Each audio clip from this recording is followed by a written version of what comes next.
முகம் பார்த்தாலே சொர்க்கம் சொத்தி போகுமே எங்கள் வீட்டில் பூத்தாலே பூவின் நாயுள் கூடுமே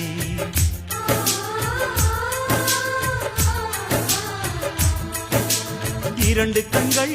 என்றாலும் பார்வை என்றும் ஒன்றுதான் உருவத்திலே தனித்தனிதான் உள்ளம் என்றும் ஒன்றுதான் ஒரு சேவல்தான் நடை காத்தது இந்த அதிசயம் பாருங்கள் கண்ணனை வாழ்த்துங்கள்